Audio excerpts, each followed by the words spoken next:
একবার লক্ষ্মী ও শনিদেব দুজনের ক্ষমতা নিয়ে তর্ক করছে। শনি বলছে, আমার মূল্য লোকের কাছে তোমার থেকেও বেশি। লক্ষ্মী বলছে, না, আমার মূল্য তোমার থেকেও বেশি, লোকে আমায় তোমার থেকে বেশি কদর করে। শনি বলল, চলো অমুক জায়গায় এক ন্যায়পরায়ণ বাচ্চা আছে, সে নিশ্চয় বলতে পারবে কার কদর বেশি। কথা অনুযায়ী দুজনে বাদশার দরবারে যায়, গিয়ে বলে, হে বাদশা, আপনি বলে দিন আমার মূল্য বেশি নাকি লক্ষ্মীর মূল্য বেশি, লোকে কাকে বেশি কদর করে। এবার বাদশা পড়ে গেল মহা ফ্যাসাদে, সে দুজনের একজনকেও ছোট করতে পারবে না।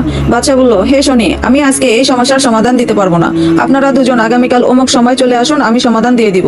কথা অনুযায়ী পরের দিন তারা দুজন বাদশার নির্ধারিত সময়ের ভিতর দরবারে উপস্থিত হলো। বাদশা আগে সোনা ও রূপার দুটো চেয়ার পাশাপাশি রেখেছিল দুজনের বসার জন্য। বাদশা দুজনকে শুধু মুখে বলে, আপনারা ওদিকে গিয়ে বসুন। শনি আগে গিয়ে বসে রূপার চেয়ারে, আর লক্ষ্মী বসে সোনার চেয়ারে। এবার শনি বলল, বাদশা সমাধান দিন। বাদশা বলল, আপনারা তো নিজেদের সমাধান নিজেরাই করে নিয়েছেন, আপনারা নিজেদের ইচ্ছা মতো দুজন যে সোনা ও রূপার চেয়ারে বসেছেন, সেই চেয়ারই বলে দিচ্ছে কার মূল্য কেমন। কোনো এক জঙ্গলে এক দরবেশ বাস করত।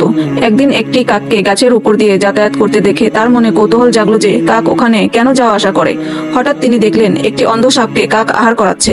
দরবেশ এই ঘটনায় আল্লাহর অসীম কুদরতের কথা বুঝতে পেরে মনে মনে ভাবলেন, আল্লাহ পাক যখন একটি প্রাণীর রুজি রোজগারের ব্যবস্থা বিনা পরিশ্রমে করে দিচ্ছেন, তখন খাবারের জন্য এত চিন্তা করে মাথা খারাপ করার কি প্রয়োজন রয়েছে। আমার খাবারও ঠিক সময়ে এসে যাবে। এই ভেবে তিনি আস্তানায় ফিরে এসে ইবাদত বন্দিগিতে মশগুল হয়ে গেলেন। 3 দিন 3 রাত চলে গেল, কিন্তু খাবারের কোনো ব্যবস্থা হলো না। আল্লাহ তাআলা তার জন্য কিছুই পাঠালেন না। অবশেষে তখনকার নবীকে আল্লাহ তাআলা দরবেশের কাছে পাঠালেন।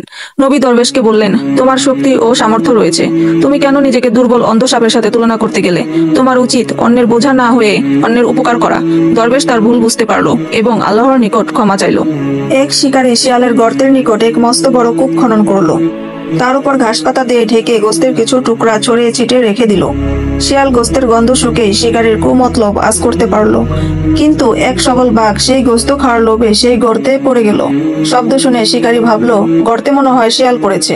তাই সে শিয়াল ধরার জন্য দৌড়ে গিয়ে গর্তে দিল এক লাফ। আর সুযোগ পেয়ে বাঘ বেচারা শিকারীর পেট চিরে নাড়িভুড়ি বের করে দিল। শিক্ষা, অত্যাধিক লোভ মানুষকে নিঃশেষ করে দেয়।